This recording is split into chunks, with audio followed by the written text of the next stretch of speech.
गुजरात के भरूच में 8,000 करोड़ रुपए की परियोजनाओं का लोकार्पण किया।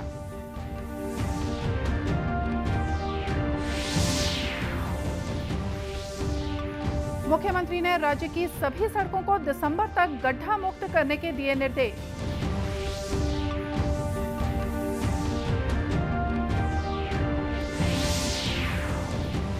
अंतर्राष्ट्रीय बालिका दिवस के अवसर पर आज से रायपुर में शुरू हुआ नोनी जोहार कार्यक्रम।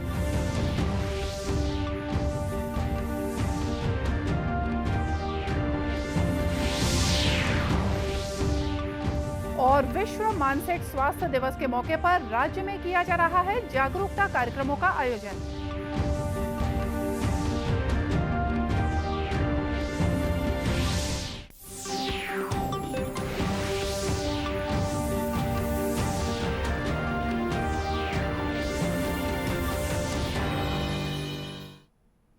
नमस्कार, आप देख रहे हैं दूरदर्शन समाचार। मैं हूं मोनिका शर्मा और आइए अब देखते हैं समाचार विस्तार से। प्रधानमंत्री नरेंद्र मोदी ने आज गुजरात में भरूच के आमोद में 8,000 करोड़ रुपए की परियोजना का लोकार्पण किया और आधारशिला रखी। प्रधानमंत्री के 3 दिन के गुजरात दौरे का आज दूसरा दिन है। इस मौके पर प्रधानमंत्री ने कहा कि भारत के इतिहास को पढ़ते हैं और भविष्य की चर्चा करते हैं तो भरूच का उल्लेख अवश्य होता है। उन्होंने कहा कि भरूच की भूमि से जन्मे अनेक विभूतियों ने भारत के विकास में अहम भूमिका निभाई है।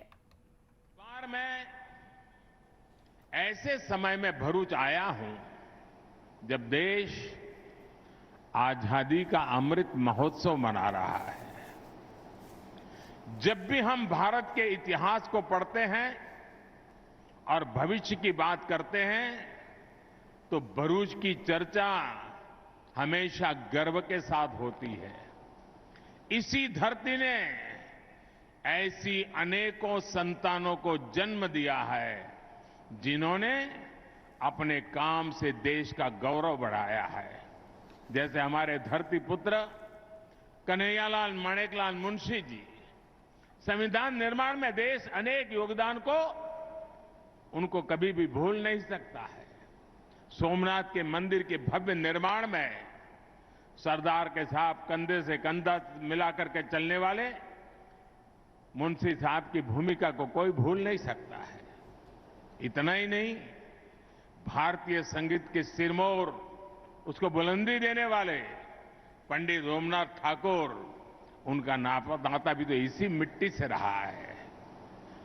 ऐसे महान व्यक्तियों के काम से प्रेरणा लेकर हम गुजरात का गौरव बढ़ाने और गुजरात को विकसित बनाने के लिए काम कर रहे हैं। प्रधानमंत्री आज जामनगर में 1,450 करोड़ रुपए की परियोजनाओं का उद्घाटन करेंगे और आधारशिला रखेंगे। ये परियोजनाएं सिंचाई, बिजली, जलापूर्ति और शहरी बुनियादी ढांचे से संबंधित हैं। मुख्यमंत्री भूपेश बघेल ने राज्य में दिसंबर महीने तक सड़कों को गड्ढा मुक्त करने के निर्देश दिए हैं। उन्होंने राज्य में अनेक जगहों पर खराब सड़कों की शिकायतों को लेकर सख्त रवैया अपनाते हुए जिम्मेदार अधिकारियों के काम के प्रति असंतोष जताया। कलेक्टर कॉन्फ्रेंस के दूसरे दिन आज मुख्यमंत्री ने लोक निर्माण विभाग के कार्यों की समीक्षा की। उन्होंने अधिकारियों से स्पष्ट रूप से कहा कि सड़कों की गुणवत्ता से कोई समझौता नहीं होना चाहिए और उन्हें खस्ताहाल सड़कों को लेकर कोई शिकायत नहीं मिलनी चाहिए। मुख्यमंत्री ने राज्य की खराब सड़कों को जल्द ठीक करने के निर्देश दिए। उन्होंने जिला कलेक्टरों से कहा कि वे खराब सड़कों की मरम्मत कार्य की निगरानी खुद करें। इस बीच राजनांदगांव खैरागढ़ सड़क जगह जगह से क्षतिग्रस्त हो गई है। इस मार्ग पर लोगों को पैदल चलने में भी मुश्किल हो रही है। स्थानीय लोगों ने कहा कि सड़क खराब होने के कारण आए दिन दुर्घटनाएं हो रही हैं। स्थानीय नागरिक राहुल रामटेके, बालेश बोडेकर और ढाल सिंह चंदेल ने राज्य सरकार से जल्द इस सड़क को ठीक कराने की मांग की है। सड़क की हालत तो बहुत ही खराब है। मैं बताना चाहूँगा कि आने जाने में इतनी दिक्कत हो रही है कि कई एक्सीडेंट हो रहे हैं बार बार, और कई बार तो इतना बाल बचे जा रहे हैं। मैं सरकार से अनुरोध करना चाहूँगा कि सभी सड़कों को जल्द से जल्द ठीक किया जाए। जो चिखली वाला रोड है, यहाँ से मैं डेली आना जाना करता हूँ और लगातार बारिश होने के कारण यहाँ की जो सड़कें हैं, सड़कों में बहुत ज़्यादा गड्ढे हो गए हैं जिसमें पानी भी भरे रहता है बारिश होने के चलते, और आने जाने में काफ़ी दिक्कतें होती है। कुछ बार तो मैं भी गिरा हूँ इन सड़कों में, गाड़ी का चक्का फिसला है और नगर निगम से ये अनुरोध करता हूँ कि जल्द से जल्द इन सड़कों की मरम्मत की जाए और सरकार से भी मेरा यही अनुरोध है। बरसात के समय से ही यहाँ पर की जो है लगातार सड़कें उखड़ रही हैं। बरसात के टाइम से ही यहाँ क्या है गड्ढे हो गए हैं सड़कों पर जिनका भराव नहीं किया गया है अभी तक। तो मैं नगर निगम से यही गुजारिश करना चाहूँगा कि जल्दी से इनकी मरम्मत कराई जाए। स्थानीय लोगों ने यह भी कहा कि जिला प्रशासन के अधिकारियों से कई बार इन खराब सड़कों के बारे में शिकायत की जा चुकी है, लेकिन इसके बावजूद अब तक किसी तरह की पहल नहीं की गई है। अंतर्राष्ट्रीय बालिका दिवस के अवसर पर आज से राजधानी रायपुर में 2 दिवसीय नोनी जोहार कार्यक्रम का आयोजन किया जा रहा है। यह कार्यक्रम राज्य सरकार, यूनिसेफ, दर्शन फाउंडेशन और वी द पीपल के सहयोग से हो रहा है। इसका शुभारंभ स्कूल शिक्षा मंत्री डॉक्टर प्रेमसाय सिंह टेकाम ने किया। इस मौके पर मीडिया से चर्चा करते हुए उन्होंने कहा कि कार्यक्रम के माध्यम से लोगों को लिंग भेद जैसे सामाजिक बुराइयों को खत्म करने के प्रति जागरूक किया जाएगा। बालिका दिवस के अवसर पर यूनिसेफ के जो कार्यक्रम था उसमें बालिकाओं के लिए बहुत सी योजना बनाने की आवश्यकता है। आज बच्चियां कई मामलों में पीछे हैं, हालांकि पढ़ाई में बहुत आगे हैं, कई मामलों में पीछे हैं। उनके लिए अलग से कार्यक्रम बनाने की आवश्यकता है। और हम लोग बालिका दिवस तो जो मनाएं उससे तभी अच्छा हो सकता है जब उनके लिए हम कार्यक्रम बनाएं, चाहे वो स्वास्थ्य के बारे में हो, चाहे पढ़ाई के बारे में हो, चाहे उनके रोजगार के बारे में हो, चाहे उनके कुपोषण के बारे में हो। इन तमाम चीज़ों पर अभी यहाँ पर जो डिस्कशन होगा।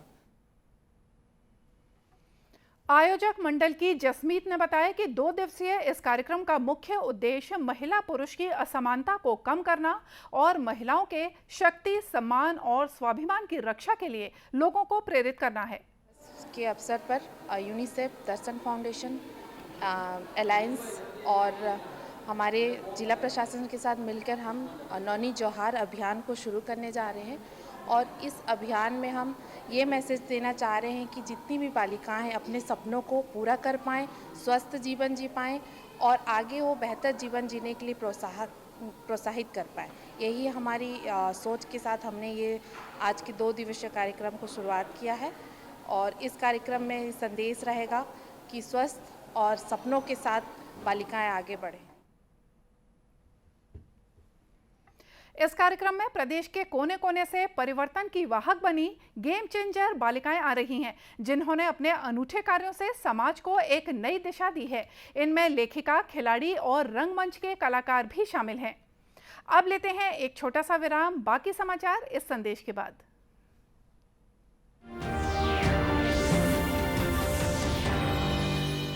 क्या बात है, बहुत सही लग रहा है। 3 महीने में पैसे डबल, वाह। फास्ट और हाई रिटर्न्स भी। क्या स्कीम है? कल तो नहीं थी यहाँ। और कल होगा भी नहीं। तूने कभी 5 ओवर में डबल सेंचुरी मारी है? ऐसे स्कीम के बहकावे में आके हम धोखा खा सकते हैं। और आरबीआई कहता है अपना पैसा सुरक्षित रखो और समझदारी से निवेश करो। अगर ज्यादा रिटर्न के पीछे भागोगे तो रिस्क भी उतना ही उठाओगे। और फास्ट रिटर्न से बच के, और फास्ट बॉलिंग से भी। आरबीआई कहता है जानकार बनिए, सतर्क रहिए। Hey girls! आज तो पार्टी चाहिए। पहले चैंपियन के साथ सेल्फी लेंगे। आइडिया, यही करते हैं पार्टी।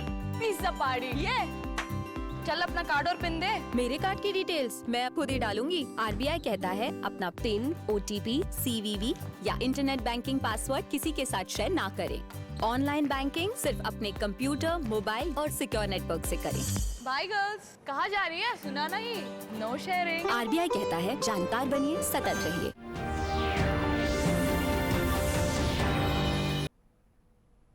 ब्रेक के बाद एक बार फिर से स्वागत है आप सभी का दूरदर्शन समाचार में।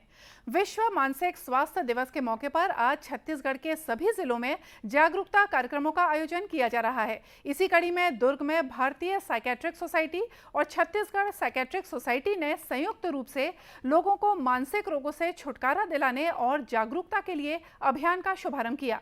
इस मौके पर आयोजित सेमिनार में भारतीय साइकेट्रिक सोसाइटी के अध्यक्ष डॉक्टर NN राजू सहित अन्य वरिष्ठ मनोरोग चिकित्सक शामिल हुए। डॉक्टर राजू ने कहा कि लोगों को मानसिक रूप से स्वस्थ रहने के लिए रुचिकर कार्यों को करने पर जोर देना चाहिए। उल्लास या आनंद रखने वाला चीज़ों को भी आप दिन में रखना चाहिए।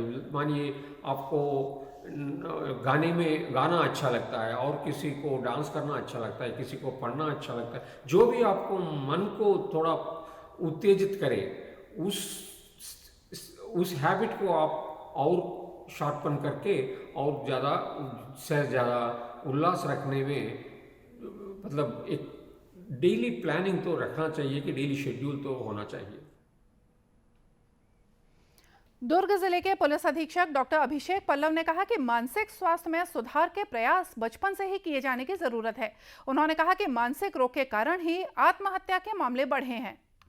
मेंटल हेल्थ के कारण है, काफ़ी जाने हम सुसाइड के कारण खो रहे हैं। मॉर्बिडिटी और मोर्टेलिटी दोनों मेंटल हेल्थ में बहुत ज़्यादा है, और इसके अवेयरनेस से हम अपनी क्वालिटी ऑफ लाइफ को भी बढ़ा सकते हैं। निश्चित रूप से बचपन से यदि हम करेंगे तो बच्चों की पर्सनैलिटी भी बढ़ेगी और उनके मॉरल वैल्यूज में भी इंप्रूवमेंट आएगा। इसी तरह जांजगीर के जिला अस्पताल में राष्ट्रीय मानसिक स्वास्थ्य कार्यक्रम का आयोजन किया गया। कार्यक्रम में विधिक सेवा प्राधिकरण के सचिव गीतेश कौशिक ने मानसिक रोगियों को मिलने वाली कानूनी सुविधा से अवगत कराया और साथ ही कहा कि ये समस्या लगातार बढ़ रही है। इसे रोकने के लिए हम सबको सजग होना होगा। विद्यार्थी थे, उनको चिकित्सा अधिकारी ने इस क्षेत्र के बारे में विस्तार से बताया। और विधिक के बारे में हमने भी मानसिक रोग से ग्रसित लोगों के बारे में उनको जानकारी दी। जैसे कि प्रावधान है कि जिस थाने क्षेत्र के अंतर्गत कोई मानसिक विकृत व्यक्ति जिसका कोई भी नहीं है आगे पीछे, वो चिन्हांकित किया जाता है, तो वो थाना प्रभारी का कर्तव्य है कि उसका मुलाहिजा कराकर मुख्य न्यायिक मजिस्ट्रेट के न्यायालय में प्रस्तुत करे, जहां से उसका रिसेप्शन ऑर्डर बनता है। CMHO doctor R K. सिंह ने कहा कि मानसिक रोग की वजह से आत्महत्या बढ़ रही है। इस समस्या को रोकने के लिए लोगों का आपस में मेल जोल बहुत जरूरी है। व्यक्ति अकेला होता है तो मानसिक रोगी की संख्या बढ़ जाती है। जागरूकता की कमी तो है ही है।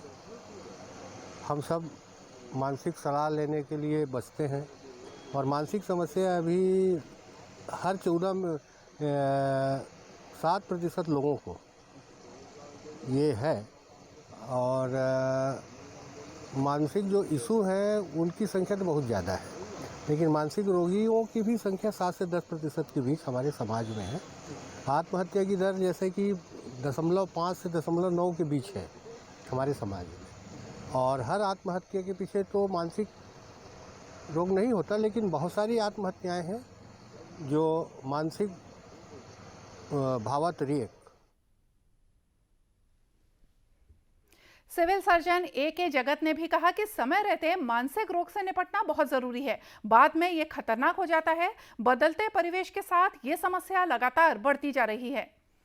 रायपुर के बलौदा स्थित राष्ट्रीय जैविक स्ट्रेस प्रबंधन संस्थान का आज 11वां स्थापना दिवस मनाया गया। इस मौके पर एक कार्यशाला भी आयोजित की गई। इसमें भारत सरकार के अधिकारी डॉक्टर अशोक दलाई मुख्य अतिथि के रूप में उपस्थित थे। इस संस्थान में स्नातकोत्तर पाठ्यक्रम भी शुरू हो चुका है। इस संस्थान की मदद से किसानों को प्रशिक्षण भी दिया जाता है। संस्थान के एक founder director doctor Praveer Kumar Ghosh ने बताया कि संस्थान में पढ़ने वाले बच्चों की सुविधा के लिए सभी तरह की व्यवस्थाएं की गई हैं। वहीं बीते 4 सालों के दौरान 100 से ज्यादा किसानों को खेती किसानी में समृद्ध बनाया गया है। कम से कम 10,000 किसान का जो हमारा आसपास जो गांव है, 10,000 किसान का साथ हमने जोड़े हैं, और हमारा पास 3-4 स्कीम है।